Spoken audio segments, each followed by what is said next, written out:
Décembre 2018, l'information a été livrée par le PDG du groupe chinois qui assure les travaux. Il a été reçu en audience par le président Macky Sall. La balance des paiements du Sénégal est excédentaire. Il s'élève à 160 milliards en 2015 contre 217 milliards en 2014, des chiffres fournis par la BCEAO.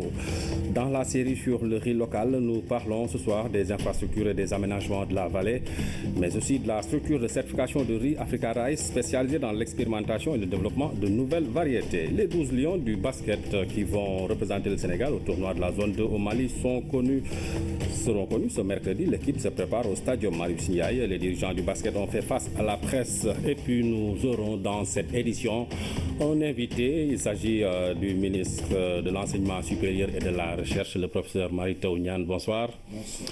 Avec lui, nous parlerons de la 11e édition de la triennale de l'Association pour le développement de l'éducation en Afrique. C'est du 14 au 17 mars 2017. L'autoroute Ila-Touba sera livrée avant décembre 2018, assurance du président directeur général du groupe chinois CRBC qui assure les travaux. Le taux d'avancement des chantiers est de 45%, ajoute le PDG de China Road and Bridge Corporation qui salue l'engagement du chef de l'État pour la réalisation du projet. Liu Lushan a été reçu ce matin par le président Macky Sall. Le voici au micro de Oumar Nying. Nous avons discuté sur le projet Ila-Touba. En fait, nous avons rendu compte sur l'état d'avancement actuel de ce projet. Nous comptons de commencer les travaux de la chaussée avant la saison de pluie de cette année et nous allons faire tous nos efforts pour qu'on puisse achever les travaux principaux avant la fin de l'année prochaine. Nous allons aussi garder la qualité et la bonne cohérence avec les populations riveraines. Grâce à l'aide et soutien de l'excellence Monsieur le Président et aussi le ministère des Infrastructures et la GEROUTE et aussi l'appui de la population riveraine, nous avons obtenu un avancement très satisfaisant jusqu'à maintenant. Lushan, président directeur général de China Road and Bridge Corporation qui assure les travaux de la route Ila-Touba reçu par le chef de l'État. Je vous rappelle l'information, l'autoroute sera livrée avant décembre 2018, a-t-il assuré au chef de l'État.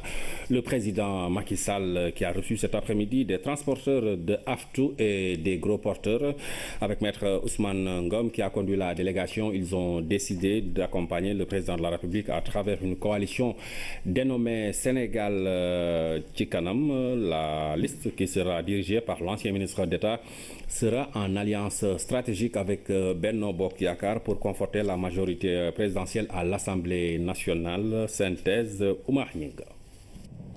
La délégation vient exprimer toute sa reconnaissance au chef de l'État. La raison est simple.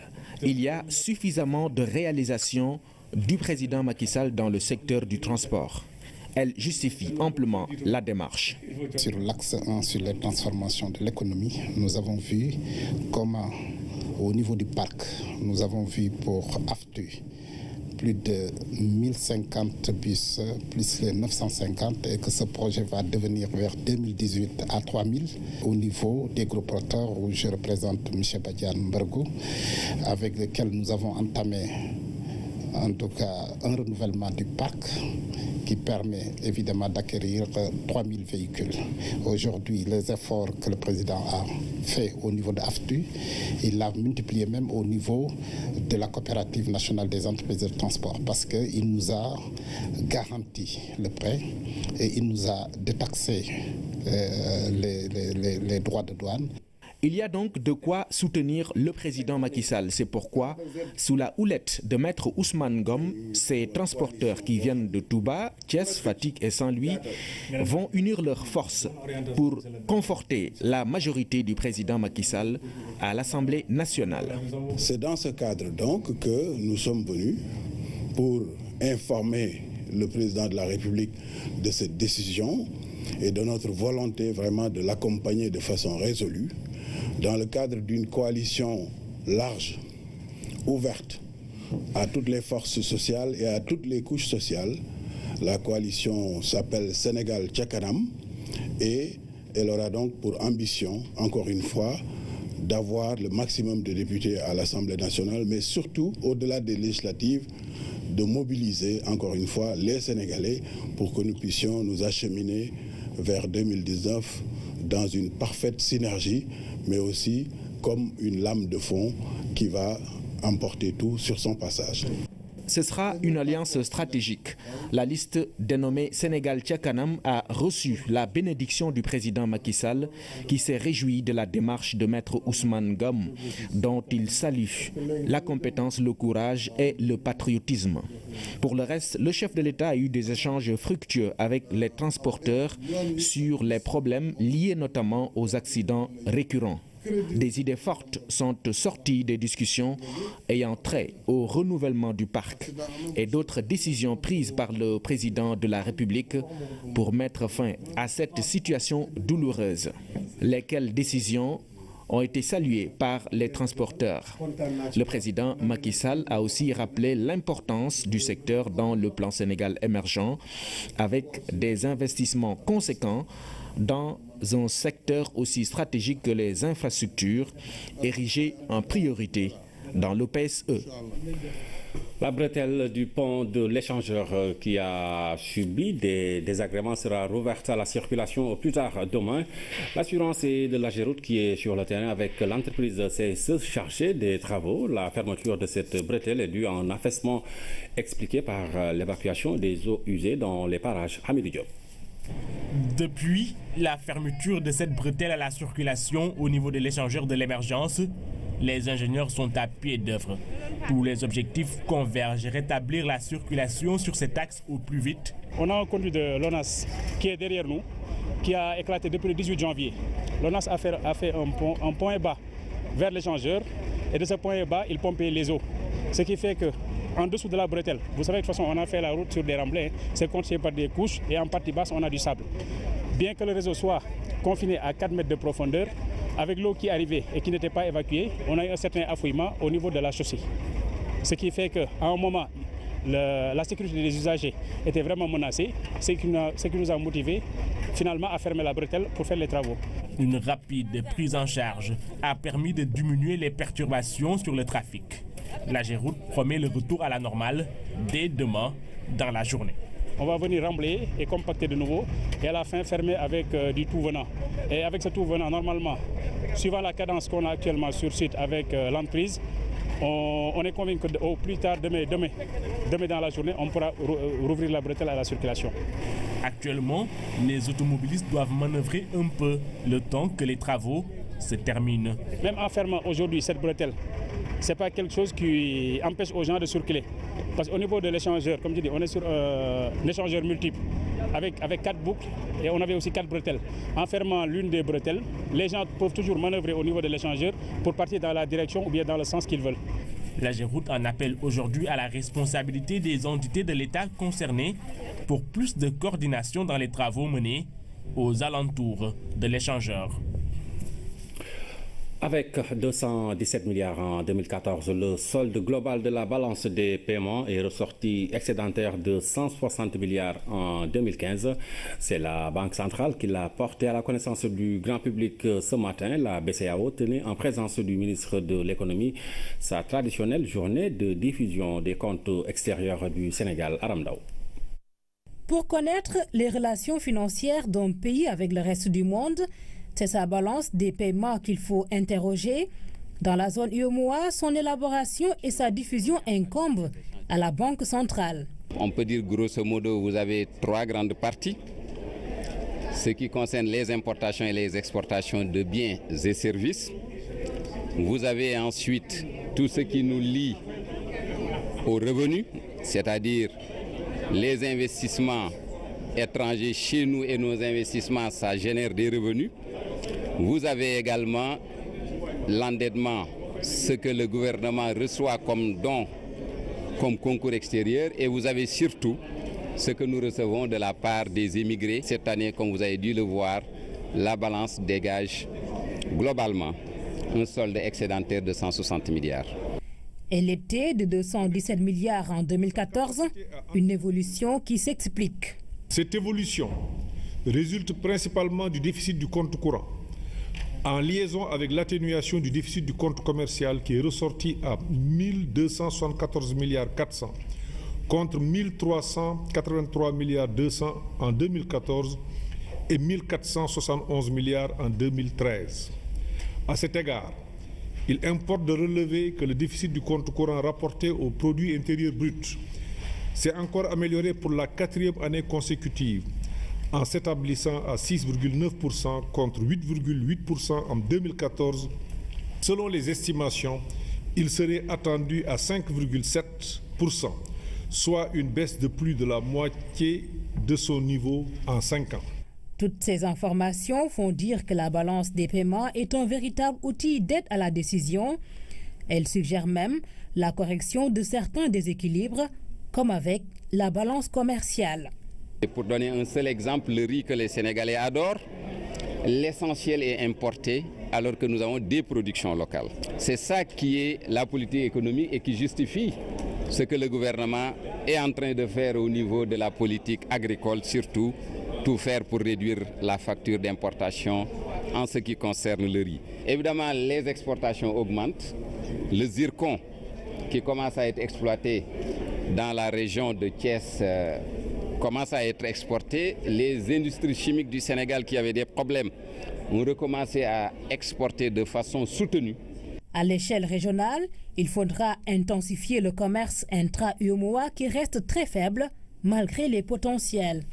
C'est d'ailleurs le thème de réflexion de cette journée de partage et d'échange. Et puis, Aram, cette phrase, le franc CFA ne saurait être une monnaie nocive pour une économie, parole du directeur national de la BCEAO, interpellé lors de la journée d'échange sur la question. Pour lui, c'est avec cette monnaie que nos économies arrivent à maintenir l'inflation à un niveau faible et à obtenir des taux de croissance jugés performants. Nous écoutons Ahmadou Al-Aminoulo. Une monnaie qui arrive à entretenir une inflation faible est une monnaie qui peut permettre des conditions idéales de développement. Et comme vous le constaterez aussi, l'État est le principal investisseur dans nos zones. Le taux d'intérêt de la Banque centrale permet aux États de lever des fonds sur le marché à des taux abordables pour financer le développement. Donc, le franc CFA dans le débat, nous y trouvons beaucoup d'arguments idéologiques. Lorsqu'on nous parlait d'un arrimage fort à une monnaie forte, regardez les importations. Si votre monnaie n'arrive pas à être stable, vous allez avoir une forte répercussion sur le taux d'inflation avec ce que cela peut créer comme crise au niveau social. Donc, il faut qu'on retienne une chose. Il n'y a pas de régime de change miracle. Nos pays sont de petites économies ouvertes qui ont besoin de stabilité macroéconomique. Et quand on parle de stabilité macroéconomique, c'est d'abord le taux d'inflation. Il y a des pays de la sous-région où le taux d'inflation est à 2 chiffres. Il y a des pays qui ont des taux d'inflation de plus de 20%. Deuxième jour de discussion entre le groupe Walfadjri et l'État du Sénégal. Sidi Lamine Niasse campe toujours sur sa position. Pas question pour lui de payer des droits de fréquence dont il n'a jamais obtenu la notification. La rencontre entre le groupe Walfadjri et le ministère de la Communication a eu lieu cet après-midi. Ibrahima Ndong. Nous avons souci avec ce sujet. On va poursuivre avec Ziguinchor, la capitale du Sud, qui a abrité un atelier bilan de la campagne agricole 2016-2017 pour la chaîne de valeur riz pluvial. Une rencontre qui a réuni des réseaux de producteurs des régions de Fatick, de Kolda, de Sédhiou et de Ziguinchor. L'objectif de cet atelier est d'évaluer la campagne écoulée, mais surtout de dégager des perspectives. Moussa Mané. L'objectif de cet atelier, qui réunit 30 réseaux de producteurs, est de tirer les enseignements de la présente saison et de dégager des perspectives en vue de mieux préparer la prochaine campagne agricole. Pour cette année, plusieurs contraintes liées à la pause pluviométrique, l'accès au matériel post-récolte sont notées. Malgré cela, le bilan reste satisfaisant. Sur le plan semences, les objectifs sont atteints. Sur le plan production, les objectifs vraiment ne sont pas atteints. Et là aussi, c'est dû à la pluviométrie qui a coupé assez tôt. Pour booster, il faut vraiment un équipement adéquat. Il faut vraiment mécaniser l'agriculture. La riziculture pluviale pratiquée en Casamance a pour finalité l'autoconsommation familiale. Le but du programme est de contribuer aux objectifs du gouvernement pour l'atteinte de l'autosuffisance en riz, surtout dans la zone sud comme l'Anambé. Dans toute la zone forestière sud, on ambitionnait atteindre au moins 2 tonnes à l'hectare sous le pluvial. Aujourd'hui, nous sommes à 1 tonne 600, 700 en moyenne, ce qui est quand même au-dessus du rendement moyen de la situation de référence du projet. Donc là, on peut dire qu'il y a un pas qui a été fait. En termes de superficie, nous avons accompagné 30 réseaux d'organisations de producteurs qui ont emblavé 22 000 hectares. Ça, on peut dire qu'en termes d'objectifs de superficie quand même, on a presque atteint l'objectif. Chaque année, une telle rencontre se tient pour évaluer avec l'ensemble des partenaires au développement et faire le bilan. En 5 ans, de grandes avancées sont notées, mais les bailleurs veulent aller plus loin. Une des grandes avancées dont on a parlé tout à l'heure, c'est ce nouveau système de crédit qui est transposé depuis ce qui a été fait dans la vallée, ici à l'Anambé.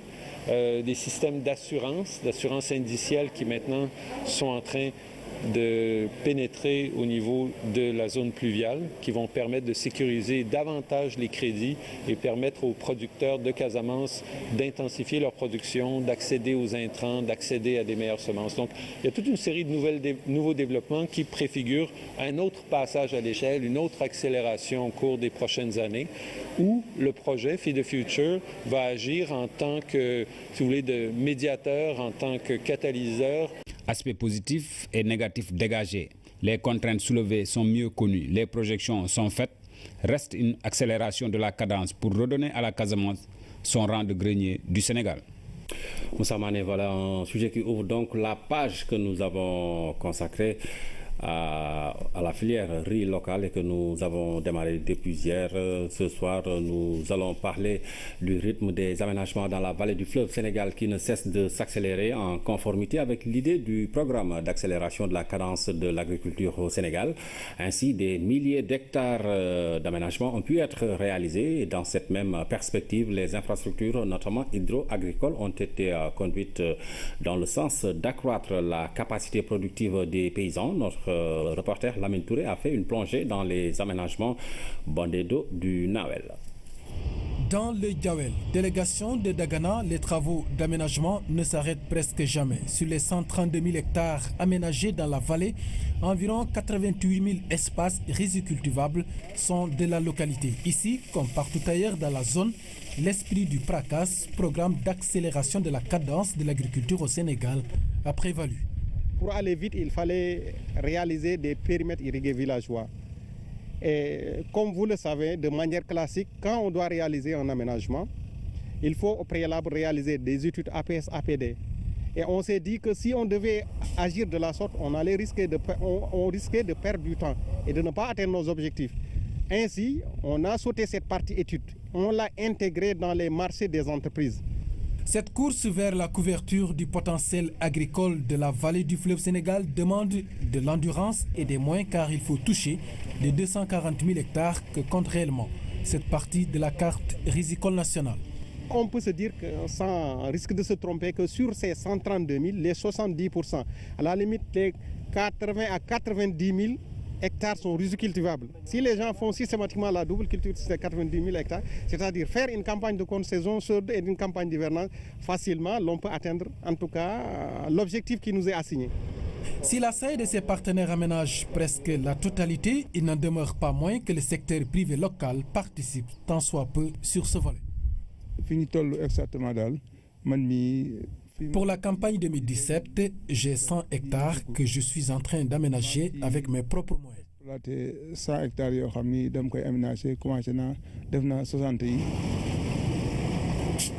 Des aménagements, il en faut, mais pas essentiels. Ils sont mis en place avec des infrastructures. Le chantier de recalibrage et d'endiguement du Djawel constitue une illustration. Parce qu'à un certain moment, on avait contraint les producteurs au niveau de cet axe à ne pas aller au-delà de 2000 hectares. Je pense qu'avec ces travaux, ils pourront aller à environ 3000 hectares par campagne. Selon le maître d'œuvre délégué de l'État, dans la vallée du fleuve Sénégal, la base productive est définitivement en place. Reste maintenant le défi de la production, la partie dédiée aux producteurs. Parlons de cette structure de recherche spécialisée dans l'expérimentation et le développement de nouvelles variétés de riz. Africa Rice, c'est son nom, est implantée dans la vallée depuis les années 70. La station a beaucoup contribué aux résultats satisfaisants de la filière, notamment par rapport au fort taux de rentabilité qu'enregistrent les producteurs. C'est un reportage de Pape Bonachao. Ouvert en 1976, le centre de Saint-Louis est l'une des 8 stations que compte Africa Rice à travers le continent. La structure est spécialisée dans la recherche sur le riz, de la qualité du sol au rendement de la plante. Ici, tout est minutieusement analysé. Avant de se lancer dans toute production, on doit savoir le support, le contenu du support. Et notre support, c'est le sol. Ça peut être des problèmes de salinité, ça peut être des problèmes liés à une carence ou à un excédent qu'on appelle généralement la toxicité. Pour le cas du Sénégal au sud, c'est la toxicité ferreuse. Dans le delta, c'est surtout des problèmes de salinité. Les techniciens travaillent sur la résistance et l'adaptabilité des variétés aux conditions climatiques du pays. Dans la vallée du fleuve, 3 variétés mises au point donnent des résultats satisfaisants. C'est la variété Sahel 108 qui est une variété de cycle court. Cette variété a l'avantage d'être stable à travers les campagnes, d'une campagne à l'autre. Vous savez, au Sénégal, on a 2 campagnes au niveau de la vallée. La campagne hivernale et la campagne de contre-saison chaude. En plus de la Sahel 108, la seconde variété qu'on peut citer, c'est la Sahel 134, qui a à peu près le même cycle et les mêmes caractéristiques, avec une toute petite légère différence, peut-être une semaine de décalage entre les deux. Et la troisième variété qu'on peut citer, qui est une variété aromatique, c'est la Sahel 177. Donc ces 3 variétés-là sont en train de satisfaire pour le moment les besoins des producteurs dans la vallée. Pour créer de nouvelles variétés encore plus performantes, les chercheurs pratiquent presque en permanence ce qu'ils appellent ici le croisement. Quand on fait le croisement, c'est pour transférer le caractère d'une variété vers une autre variété, quoi. Maintenant, le caractère, ça peut être tolérance à la salinité, ça peut être tolérance au froid, ou bien destiné à la toxicité ferreuse, ou bien à l'aromatique, quoi. C'est-à-dire la qualité de grain, quoi. Bon, maintenant, c'est ça qu'on veut transférer sur une autre variété, quoi. Et le processus peut prendre une dizaine d'années. Mais une fois obtenues, les variétés sont jalousement gardées dans une banque des gènes. Qui est un élément essentiel dans tout système de production. C'est le point de départ. Donc on est en train de faire de notre mieux pour que le matériel végétal soit bien géré et bien sauvegardé. C'est notre patrimoine génétique. À Africa Rice, les techniciens se disent satisfaits et honorés d'avoir été impliqués, surtout dans la recherche pour l'atteinte de l'autosuffisance en riz. Nous pouvons dire qu'on est satisfaits, parce que les gens ont l'habitude de dire que les chercheurs cherchent mais ils ne trouvent pas. Nous pouvons dire qu'on a trouvé, parce qu'on entend maintenant dans la vallée qu'on a assez de variétés et on a l'embarras de choix. Ça, c'est une fierté pour nous. Grâce à la recherche, le défi des rendements à l'hectare a été relevé. Les structures comme Africa Rice travaillent désormais sur l'amélioration de la qualité du riz afin de le rendre plus succulent et plus compétitif sur le marché local. D'autres reportages sur cette série consacrée au riz local dans nos prochaines éditions. Je vous l'annonçais dans les titres, l'invité de ce journal est le professeur Mary Teuw Niane, ministre de l'Enseignement supérieur et de la Recherche. Bonsoir à nouveau. Bonsoir.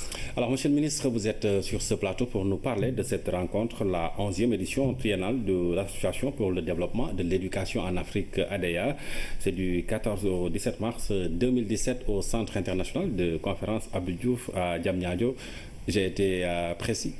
Absolument, tout à fait précis. Vous savez que cette 11e triennale devait être organisée par le Royaume du Maroc.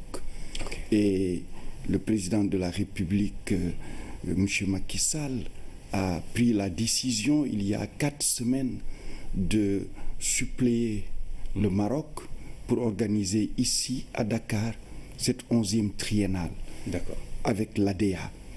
Et c'est une décision importante puisqu'elle permet de respecter les délais qui avaient été fixés. Et donc, à partir d'aujourd'hui, déjà des événements, ce qu'on appelle les side events, ont démarré avec une forte participation, aussi bien d'institutionnels que d'organisations non gouvernementales, que d'institutions qui s'intéressent à l'éducation, à la formation. À l'éducation, d'accord. C'est donc une rencontre très importante. Alors, quels sont les enjeux pour le continent africain? Alors, c'est le principal forum sur l'éducation, la formation, l'enseignement supérieur, la science et la technologie. Ce sont les ministres en charge de l'éducation nationale, les ministres en charge de la formation professionnelle, les ministres en charge de l'enseignement supérieur, de la recherche, de la science et de la technologie, plus tous ceux qui s'intéressent à ces domaines, qui se retrouvent là et qui, pendant 3 jours, échangent sur un thème principal. Cette année, le thème, c'est revitaliser l'éducation dans la perspective du programme universel 2030 et de l'agenda 2063 pour l'Afrique. Ce thème a été divisé en 4 sous-thèmes. Le premier sous-thème, c'est la mise en œuvre de l'éducation et de l'apprentissage tout au long de la vie pour le développement durable. Le second sous-thème porte sur la promotion de la science, des mathématiques et des technologies de l'information et de la communication. Le troisième sous-thème, c'est la mise en œuvre de l'éducation pour la renaissance culturelle africaine et les idéaux panafricains. Et enfin, un quatrième sous-thème qui est important aussi pour l'époque que nous vivons, c'est la promotion de la paix et de la citoyenneté mondiale à travers l'éducation. D'accord. Alors, dans le thème, monsieur le ministre, il y a 2 dates, le programme universel 2030 et l'agenda 2063 pour l'Afrique. Quel type d'éducation vous voulez avoir à travers ces 2 rendez-vous? Alors, essentiellement, l'agenda universitaire, c'est l'agenda fixé à travers les ODD, les objectifs de développement durable. Et l'agenda 2063, c'est l'Union africaine qui l'a fixé. Donc, c'est la rencontre de ces 2 agendas qui a défini les 4 sous-thèmes qui permet d'avoir une éducation tournée vers les sciences, vers les technologies, une éducation enracinée sur les valeurs africaines et qui promeut la renaissance africaine, et une éducation qui développe évidemment une culture de paix et une culture de développement durable. Et évidemment, c'est une éducation qui va de la petite enfance, de la case du tout petit, juste en passant par l'élémentaire, le moyen, le secondaire, en allant à l'enseignement supérieur et en ayant en transversale la formation professionnelle et la formation technique. C'est l'éducation aussi tout au long de la vie. C'est l'éducation aussi informelle et l'éducation institutionnelle, qu'elle soit d'ailleurs publique ou privée. C'est donc tout cet ensemble qui est le socle pour l'émergence, le socle pour une Afrique qui puisse enrayer la pauvreté, qui est le socle pour aller vers l'émergence économique, qui est la base et qui est l'enjeu de cette triennale de Dakar. Si je dis une éducation plus axée sur le développement, c'est pas assez provoquant? Non, c'est pas provoquant. C'est aujourd'hui accepté. Parce que, nous le savons, l'éducation, c'est vrai, elle développe des valeurs universelles, mais l'éducation aussi, c'est le bagage, c'est la dot, c'est le potentiel valorisé de nos enfants, mais aussi des adultes, pour réaliser les projets de développement économique, social et culturel. Donc, c'est tout cela pour que l'Afrique soit au rendez-vous de l'émergence, pour que l'Afrique puisse résoudre et en même temps mettre en œuvre sa créativité pour, évidemment, que notre économie puisse en premier régler la question de l'employabilité, pour que notre économie puisse régler les questions de santé, les questions de malnutrition, et enfin faire en sorte que l'Afrique participe à la production scientifique, à la production culturelle au niveau mondial. D'accord. D'accord. Alors, il est annoncé lors de cette rencontre autour du président Macky Sall, une dizaine de chefs d'État et de gouvernements africains, ainsi que d'autres participants venus d'autres horizons. Cela renseigne à suffisance, Monsieur le ministre, sur l'importance quand même de ce rendez-vous de Dakar. Vous savez, le président Macky Sall, c'est quelqu'un qui joue un rôle central au niveau de l'Afrique. Vous savez, au sommet de Johannesburg, le sommet des chefs d'État avait mis en place le comité des 10 chefs d'État champions pour l'éducation, la formation, la science et la technologie en Afrique. Ouais. Et ce comité est piloté par le président de la République du Sénégal, son Excellence M. Macky Sall. Et c'est lui aussi qui, depuis 2012, a pris des initiatives hardies et reconnues pour le développement de l'éducation au Sénégal. Le budget, la part de budget que le Sénégal met au niveau de l'éducation est sans commune mesure au niveau continental. Les initiatives internationales qui se déroulent au Sénégal, en peu de temps, le Sénégal a abrité le sommet sur la revitalisation de l'enseignement supérieur en Afrique. Le Sénégal a abrité le Next Einstein Forum. Et voici que, depuis aujourd'hui, le Sénégal abrite la 11e triennale de l'éducation. Donc, c'est tout cela qui fait que notre pays est un pays phare, est un pays leader au niveau de l'éducation. Et c'est pourquoi il y a une convergence particulièrement des ministres de l'éducation, des ministres de la formation professionnelle, des ministres de l'enseignement supérieur. À l'heure où je vous parle, il y a plus de 30 ministres qui seront ici à Dakar, dont un vice-président, dont aussi un ministre qui représente son chef d'État. Donc, Dakar sera un grand forum de l'éducation et de la formation. D'accord, on va dire Dakar, capitale de l'éducation en Afrique. Monsieur le ministre, merci. Merci d'avoir été notre invité ce soir. Vous étiez venu nous parler donc de la 11e édition triennale de l'association pour le développement de l'éducation en Afrique, ADEA. C'est du 14 donc au 17 mars 2017 au Centre international de conférence Abdou Diouf à Diamniadio. Le deuxième jour de discussion entre le groupe Walfadjri et l'État du Sénégal. Sidi Lamine Niasse campe toujours sur sa position. Pas question pour lui de payer des droits de fréquence dont il n'a jamais obtenu la notification. La rencontre entre le groupe Walfadjri et le ministère de la Communication a eu lieu cet après-midi. Ibrahim Ndao. La contestation du PDG du groupe Walfadjri date de février 2011. Le paiement d'une facture de 242 millions de francs CFA au titre de droits de fréquence. Un motif que Sidi Lamine Niasse avait contesté à l'époque pour défaut de notification. Comment payer quelque chose qu'on n'a jamais vu et qu'on n'a jamais obtenu, des fréquences. On ne les a jamais vues. On n'a jamais pris connaissance d'une fréquence Walfadjri, TV, Tamba, Kaolack ou ailleurs. Jamais. Ni venant du ministère, ni venant de la RTP. Et pourtant, selon la RTP, la facture en question était légale.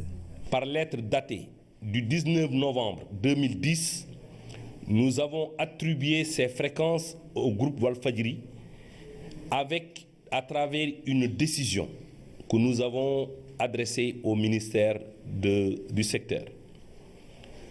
Sur ce plan-là, je considère que la facture, elle est conforme, que la facture ne peut pas souffrir d'aucune contestation dans la mesure où nous avons épuisé toutes les procédures allant de la demande du client jusqu'à la facturation des prestations. Dialogue de sourds ou différence d'appréciation. En tout état de cause, le contentieux reste entier. Le secrétaire d'État à la communication reste optimiste pour un éventuel dénouement de la situation.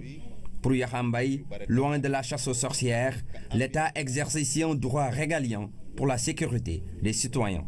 Il faut que les gens comprennent que ce ne sont pas des gens qui sont en guerre ou en conflit. C'est l'État du Sénégal qui doit veiller à tout ce qui concourt à la sécurité des Sénégalais, à la bonne marche, que ce soit des entreprises privées et des entreprises publiques. Cette rencontre ne sera pas sans doute la dernière. Les deux parties comptent poursuivre leurs discussions. Objectif, trouver un consensus.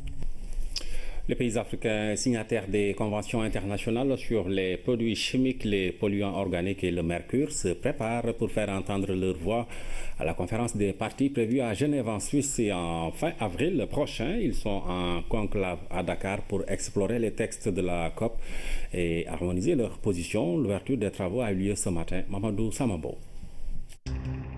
Les produits et substances chimiques sont transportés, transférés et manipulés à l'échelle planétaire dans des proportions inquiétantes avec souvent aucun mécanisme de gestion efficace des déchets. Un phénomène dangereux surtout pour les pays pauvres qui peinent à contrôler le mouvement de ces produits.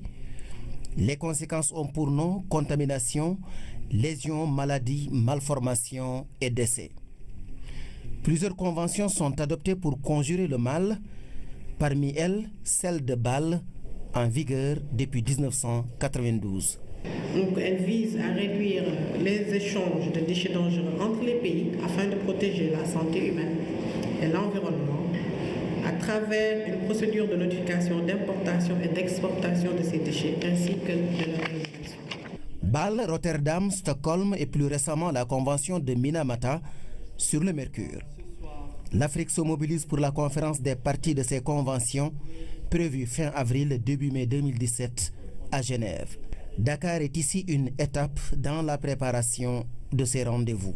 Que le groupe africain puisse avoir une position commune, harmoniser leurs positions et de pouvoir défendre en tout cas leurs spécificités et leurs intérêts communs et de parler le même langage quand ils vont donc se rencontrer avec les autres groupes régionaux donc à travers le monde. L'Afrique qui marche vers le développement. Donc pour vraiment protéger la santé des populations, protéger l'environnement de façon générale, il était important pour les pays africains de se réunir et de parler d'une seule et même voix et de préparer ces importantes rencontres qui auront lieu à Genève.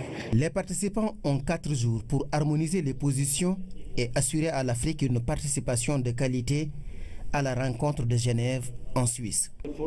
La Suisse qui a mis la main à la poche pour financer la rencontre de Dakar.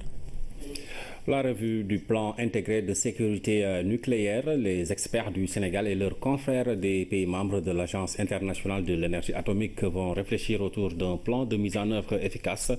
La rencontre de revue est pilotée par l'autorité sénégalaise de radioprotection et de sécurité nucléaire, Thierno Amadoussi.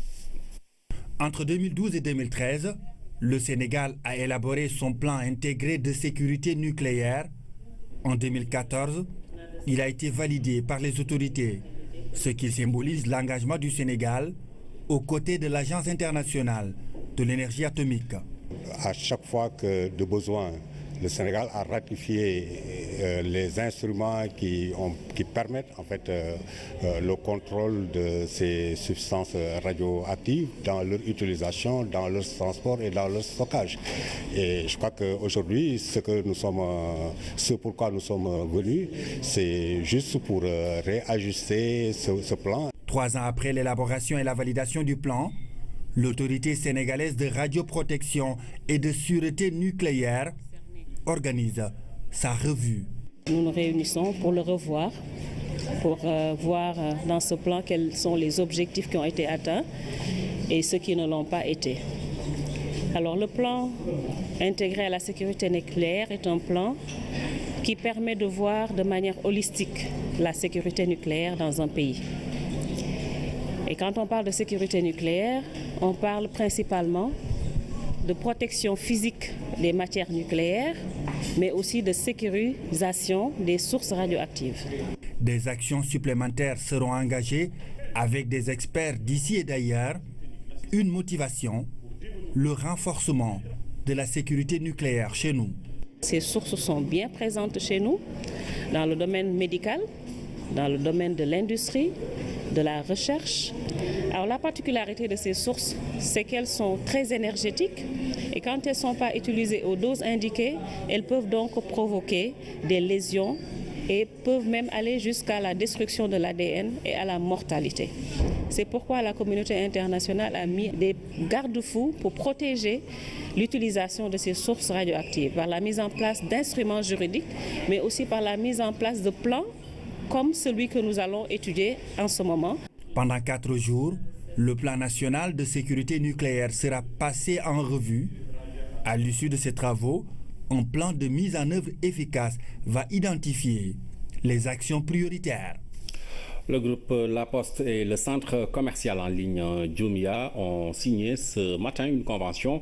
Le partenariat entre les deux structures permet d'optimiser la livraison des commandes effectuées en ligne par les clients. La collaboration entre dans le cadre de la vision stratégique du groupe La Poste à l'horizon 2020 qui met en priorité donc l'innovation, l'intégration et l'inclusion. Damsila. La signature de cette convention officialise le partenariat entre le groupe La Poste et le centre commercial en ligne Jumia. La collaboration confirme la vision stratégique de La Poste à l'horizon 2020 qui priorise l'innovation, l'intégration et l'inclusion en ouvrant et en adoptant leurs services au commerce en ligne. Le partenariat là vient à son heure et vient confirmer la dynamique dans laquelle on était déjà installé. Et je crois qu'également La Poste permettra à Jumia vraiment d'atteindre sa cible qui est partout dans le Sénégal. Le partenariat entre La Poste et Jumia confirme l'importance stratégique et la santé du marché du e-commerce au Sénégal, marché qui pourra atteindre un taux de croissance de 75% en nombre de transactions d'ici à 2020. Je pense que c'est très positif pour La Poste de prendre ce virage du e-commerce. C'est un virage qui est inéluctable.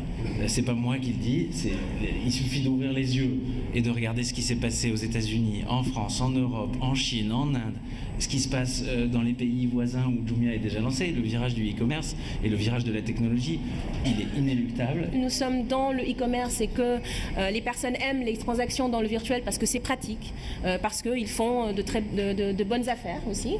Ils aiment avoir un lien physique. Et c'est rassurant que ce lien soit La Poste, parce que La Poste c'est l'État et l'État ça rassure.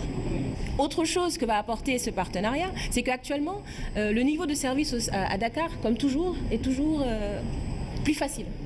Avec le partenariat avec La Poste, le niveau de service sera le même, quel que soit où on se trouve. L'expérience client en ligne au Sénégal s'en trouve donc fortement améliorée avec des clients bénéficiant dès lors du système de maillage d'adresses physiques fiable et performant de La Poste. La Poste va gagner en termes de service client, en termes de revenus particulièrement, parce que tout simplement nous allons servir de relais entre des vendeurs et des clients à qui nous allons livrer moyennant quelque chose. Voilà. Les e-clients bénéficieront aussi des 200 points de retrait à travers le territoire sénégalais où il sera possible de retirer les colis Jumia.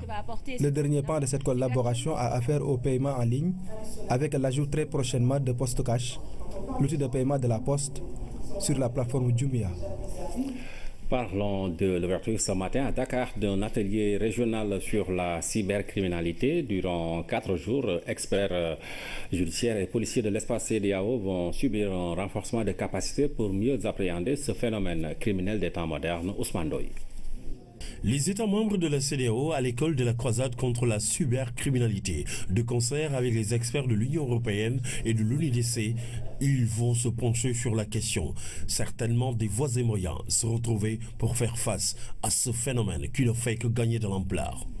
Dans ces contextes, les autorités judiciaires et policiers sont confrontés à d'énormes difficultés pour faire leur travail efficacement. Les mécanismes traditionnels d'application de la loi sont souvent rendus inefficaces à la lumière des caractéristiques complexes de la cybercriminalité. Une coopération internationale renforcée et efficace entre les acteurs de la police et de la magistrature est donc cruciale.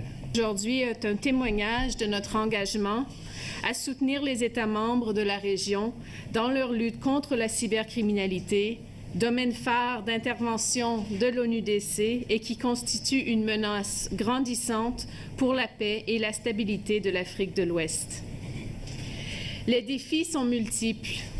La cybercriminalité à l'épreuve du numérique, un mal qui gagne du terrain. L'État du Sénégal fera de son nécessaire pour appuyer de telles initiatives. Au plan institutionnel, l'engagement des pouvoirs publics dans la croisade contre les actions cybercriminelles s'est traduit en outre par la mise en place effective de différentes structures institutionnelles, telles que la Commission des données personnelles, la Brigade spéciale de lutte contre la cybercriminalité et la Commission nationale de cryptologie. Sur le plan stratégique, le Sénégal vient de valider son document de stratégie sur le numérique appelé Sénégal numérique 2016-2025. Ce document prend en compte la lutte contre la cybercriminalité et la cybersécurité dans ses actes stratégiques. Pendant près de 4 jours, ces acteurs judiciaires vont être formés aux rudiments permettant de faire face au phénomène de la cybercriminalité. Une fois encore, l'espoir est permis pour faire face à ce phénomène qui aujourd'hui doit être freiné pour mieux favoriser une bonne utilisation des technologies de l'information et de la communication. Le chef d'état-major général des armées a rendu visite aux militaires sénégalais déployés dans le cadre de la MINUSMA. La visite de 48 heures était destinée à soutenir ces djambars qui interviennent aux côtés d'autres soldats sous la bannière des Nations Unies. Il s'est surtout félicité du comportement exemplaire des militaires sénégalais. René Massiga Diouf. La visite a mené le chef d'état-major général des armées sénégalaises sur plusieurs sites, juste après avoir été accueilli à l'aéroport par le commandant de la MINUSMA. Le général Cheikh Gueye a été reçu par l'ambassadeur du Sénégal au Mali et à l'état-major de la MINUSMA. Sur place, il a eu droit à un briefing sur l'état des opérations, les moyens mobilisés entre autres. Il a également eu une séance de travail à Gao après avoir rendu visite aux forces de police et de gendarmerie. L'un des grands moments de cette visite a été sans nul doute son passage au quartier général des soldats sénégalais. Un déplacement marqué par une visite des installations et équipements de soldats sénégalais, déplacement à l'issue duquel il a délivré un message de soutien à la troupe. Je suis très ravi d'apprendre par le fils que ces relations sont excellentes et que le continent sénégalais est en train de faire un travail remarquable. Le général Cheikh Gueye s'est surtout félicité du comportement des djambars sur le terrain. Il exhorte les militaires à mieux consolider les acquis pour davantage prendre en charge la lutte contre le terrorisme. Pour plus de coordination dans les travaux menés aux alentours de l'échangeur. Avec 217 milliards en 2014, le solde global de la balance des paiements est ressorti excédentaire de 160 milliards en 2015. C'est la Banque centrale qui l'a porté à la connaissance du grand public ce matin. La BCEAO tenait en présence du ministre de l'économie sa traditionnelle journée de diffusion des comptes extérieurs du Sénégal. Aram Ndao. Pour connaître les relations financières d'un pays avec le reste du monde, c'est sa balance des paiements qu'il faut interroger. Dans la zone UEMOA, son élaboration et sa diffusion incombent à la Banque centrale. On peut dire grosso modo, vous avez 3 grandes parties. Ce qui concerne les importations et les exportations de biens et services. Vous avez ensuite tout ce qui nous lie aux revenus, c'est-à-dire les investissements étrangers chez nous et nos investissements, ça génère des revenus. Vous avez également l'endettement, ce que le gouvernement reçoit comme don, comme concours extérieur, et vous avez surtout ce que nous recevons de la part des émigrés. Cette année, comme vous avez dû le voir, la balance dégage globalement un solde excédentaire de 160 milliards. Elle était de 217 milliards en 2014, une évolution qui s'explique. Cette évolution résulte principalement du déficit du compte courant, en liaison avec l'atténuation du déficit du compte commercial qui est ressorti à 1274 milliards 400 contre 1383 milliards 200 en 2014 et 1471 milliards en 2013. À cet égard, il importe de relever que le déficit du compte courant rapporté au produit intérieur brut s'est encore amélioré pour la 4e année consécutive en s'établissant à 6,9% contre 8,8% en 2014. Selon les estimations, il serait attendu à 5,7%, soit une baisse de plus de la moitié de son niveau en 5 ans. Toutes ces informations font dire que la balance des paiements est un véritable outil d'aide à la décision. Elle suggère même la correction de certains déséquilibres, comme avec la balance commerciale. Et pour donner un seul exemple, le riz que les Sénégalais adorent, l'essentiel est importé alors que nous avons des productions locales. C'est ça qui est la politique économique et qui justifie ce que le gouvernement est en train de faire au niveau de la politique agricole, surtout tout faire pour réduire la facture d'importation en ce qui concerne le riz. Évidemment, les exportations augmentent. Le zircon qui commence à être exploité dans la région de Thiès commencent à être exportées. Les industries chimiques du Sénégal qui avaient des problèmes ont recommencé à exporter de façon soutenue. À l'échelle régionale, il faudra intensifier le commerce intra-UEMOA qui reste très faible malgré les potentiels. C'est d'ailleurs le thème de réflexion de cette journée de partage et d'échange.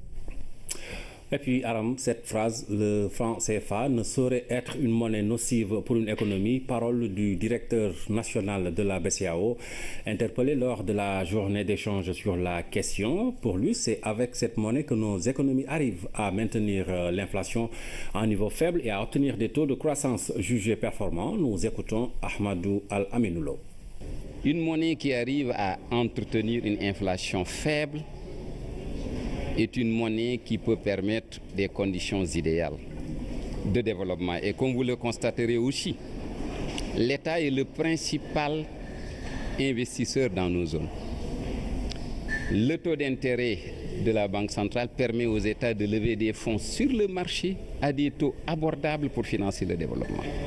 Donc le franc CFA dans le débat, nous y trouvons beaucoup d'arguments idéologiques. Lorsqu'on nous parlait d'un arrimage fort à une monnaie forte, regardez les importations.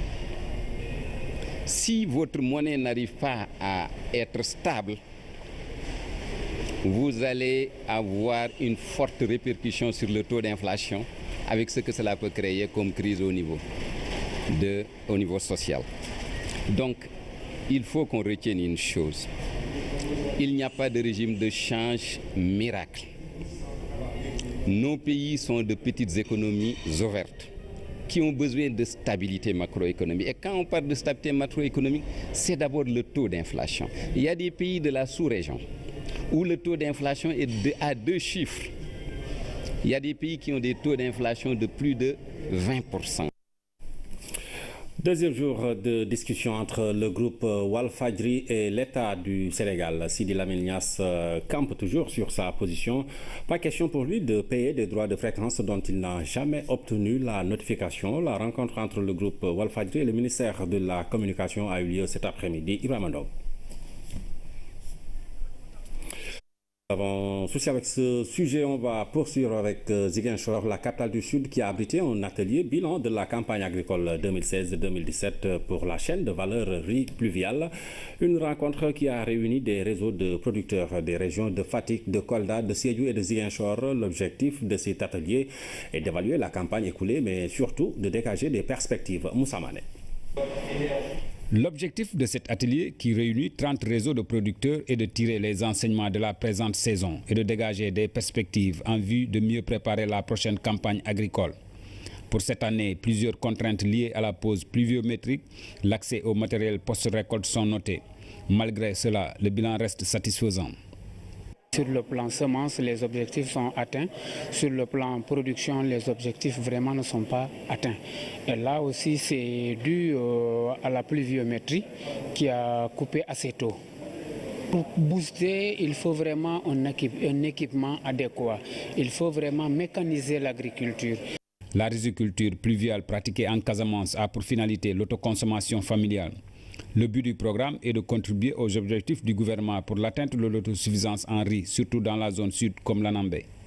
Dans toute la zone forestière sud, on ambitionnait atteindre au moins 2 tonnes à l'hectare sous le pluvial.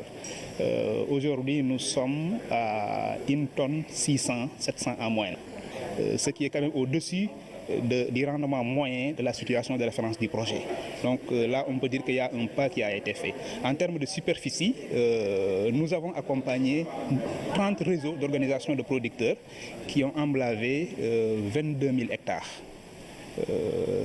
Ça, on peut dire qu'en termes d'objectifs de superficie quand même, on a presque atteint l'objectif. Chaque année, une telle rencontre se tient pour évaluer avec l'ensemble des partenaires au développement et faire le bilan. En 5 ans, de grandes avancées sont notées, mais les bailleurs veulent aller plus loin. Une des grandes avancées dont on a parlé tout à l'heure, c'est ce nouveau système de crédit qui est transposé depuis ce qui a été fait dans la vallée, ici à l'Anambé.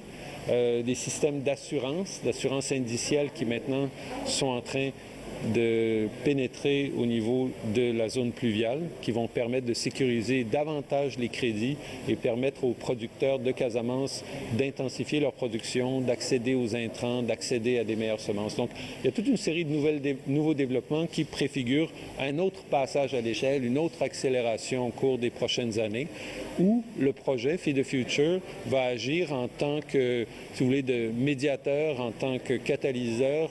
Aspects positifs et négatifs dégagés. Les contraintes soulevées sont mieux connues. Les projections sont faites. Décembre 2018, l'information a été livrée par le PDG du groupe chinois qui assure les travaux. Il a été reçu en audience par le président Macky Sall. La balance des paiements du Sénégal est excédentaire. Il s'élève à 160 milliards en 2015 contre 217 milliards en 2014, des chiffres fournis par la BCEAO.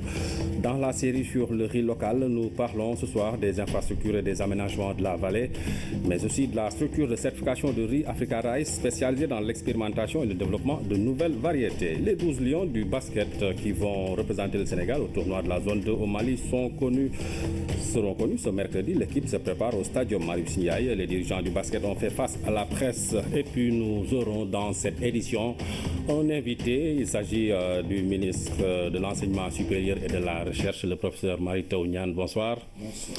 Avec lui, nous parlerons de la 11e édition de la triennale de l'Association pour le développement de l'éducation en Afrique. C'est du 14 au 17 mars 2017.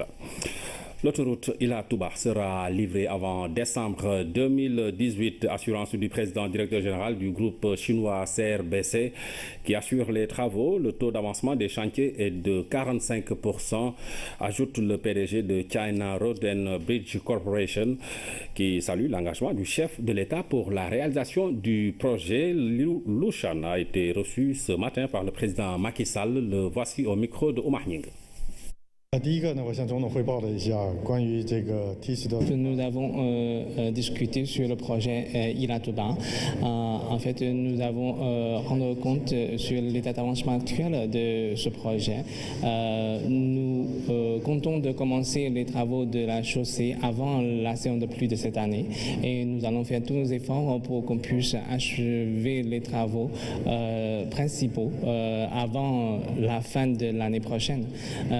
Nous allons aussi garder la qualité et la bonne cohérence avec les populations riveraines. Grâce à l'aide et soutien de l'excellence Monsieur le Président et aussi le ministère des Infrastructures et la GEROUTE et aussi l'appui de la population riveraine, nous avons obtenu un avancement très satisfaisant jusqu'à maintenant. Lushan, président directeur général de China Road and Bridge Corporation qui assure les travaux de la route Ila-Touba reçu par le chef de l'État. Je vous rappelle l'information, l'autoroute sera livrée avant décembre 2018, a-t-il assuré au chef de l'État. Le président Macky Sall qui a reçu cet après-midi des transporteurs de AFTU et des gros porteurs avec maître Ousmane Ngom qui a conduit la délégation. Ils ont décidé d'accompagner le président de la République à travers une coalition dénommée Sénégal Tchikanam. La liste qui sera dirigée par l'ancien ministre d'État sera en alliance stratégique avec Benno Bokk Yakaar pour conforter la majorité présidentielle à l'Assemblée nationale. Synthèse Oumar Nying.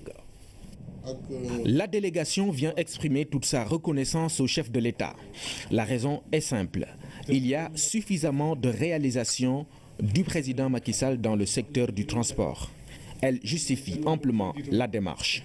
Sur l'axe 1, sur les transformations de l'économie, nous avons vu comment, au niveau du parc, nous avons vu pour AFTU plus de 1050 bus, plus les 950, et que ce projet va devenir vers 2018 à 3000 au niveau des gros porteurs où je représente M. Badiane Mbergou, avec lesquels nous avons entamé en tout cas un renouvellement du parc qui permet évidemment d'acquérir 3000 véhicules. Aujourd'hui, les efforts que le président a fait au niveau de AFTU, il l'a multiplié même au niveau de la coopérative nationale des entreprises de transport parce qu'il nous a... Une accélération de la cadence pour redonner à la Casamance son rang de grenier du Sénégal. Moussa Mané, voilà un sujet qui ouvre donc la page que nous avons consacrée à la filière riz locale et que nous avons démarré depuis hier. Ce soir, nous allons parler du rythme des aménagements dans la vallée du fleuve Sénégal qui ne cesse de s'accélérer en conformité avec l'idée du programme d'accélération de la cadence de l'agriculture au Sénégal. Ainsi, des milliers d'hectares d'aménagements ont pu être réalisés et dans cette même perspective, les infrastructures, notamment hydro-agricoles, ont été conduites dans le sens d'accroître la capacité productive des paysans. Notre reporter Lamine Touré a fait une plongée dans les aménagements bondés d'eau du Nawel. Dans le Diawel, délégation de Dagana, les travaux d'aménagement ne s'arrêtent presque jamais. Sur les 132 000 hectares aménagés dans la vallée, environ 88 000 espaces rizicultivables sont de la localité. Ici, comme partout ailleurs dans la zone, l'esprit du PRACAS, programme d'accélération de la cadence de l'agriculture au Sénégal, a prévalu. Pour aller vite, il fallait réaliser des périmètres irrigués villageois. Et comme vous le savez, de manière classique, quand on doit réaliser un aménagement, il faut au préalable réaliser des études APS-APD. Et on s'est dit que si on devait agir de la sorte, on risquait de perdre du temps et de ne pas atteindre nos objectifs. Ainsi, on a sauté cette partie étude. On l'a intégrée dans les marchés des entreprises. Cette course vers la couverture du potentiel agricole de la vallée du fleuve Sénégal demande de l'endurance et des moyens car il faut toucher les 240 000 hectares que compte réellement cette partie de la carte rizicole nationale.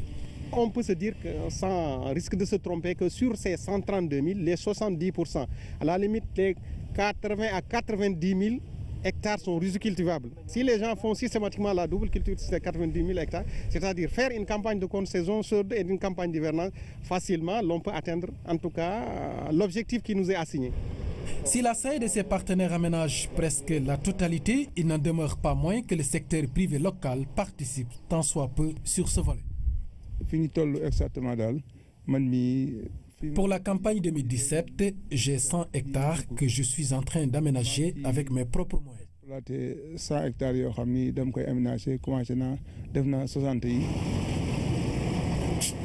Des aménagements, il en faut, mais pas essentiels. Ils sont mis en place avec des infrastructures.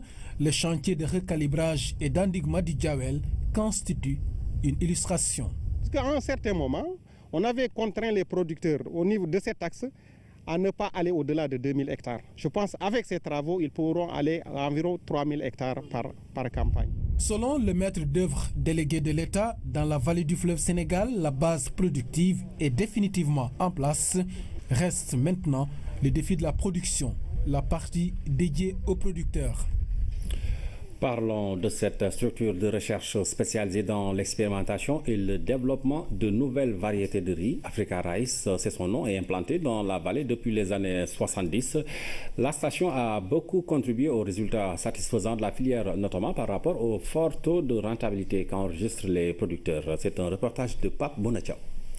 Ouvert en 1976, le centre de Saint-Louis est l'une des 8 stations que compte Africa Rice à travers le continent. La structure est spécialisée dans la recherche sur le riz, de la qualité du sol au rendement de la plante. Ici, tout est minutieusement analysé. Avant de se lancer dans toute production, on doit savoir le support, le contenu du support. Et notre support, c'est le sol.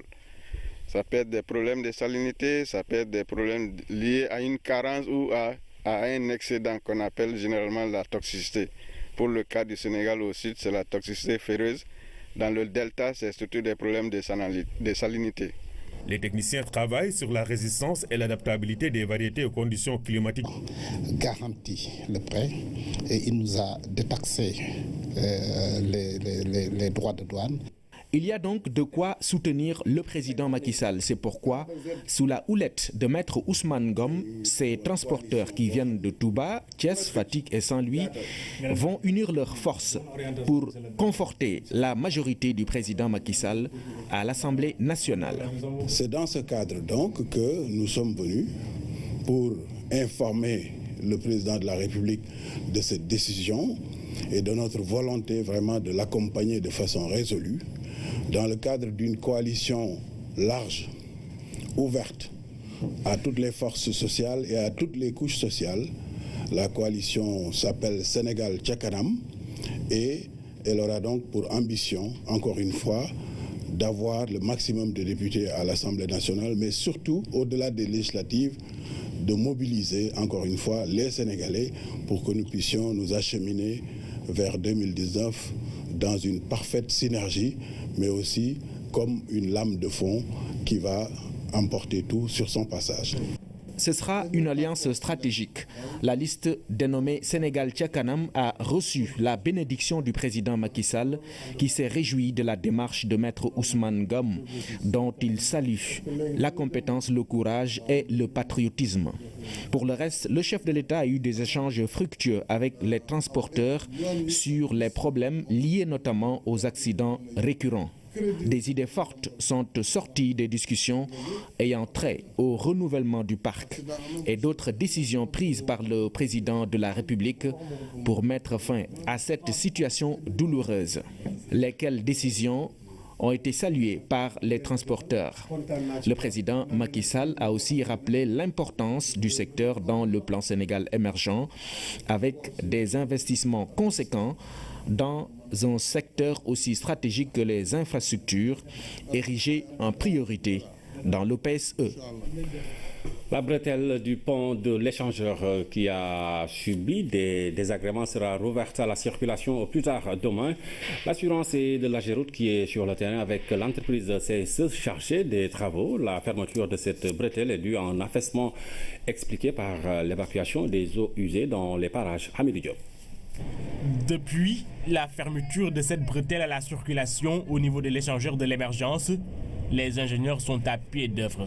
Tous les objectifs convergent, rétablir la circulation sur cet axe au plus vite. On a un conduit de l'ONAS qui est derrière nous, qui a éclaté depuis le 18 janvier.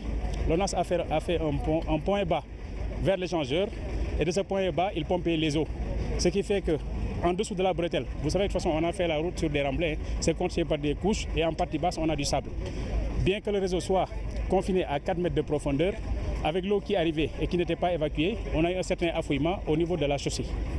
Ce qui fait qu'à un moment, la sécurité des usagers était vraiment menacée, ce qui nous a motivés finalement à fermer la bretelle pour faire les travaux.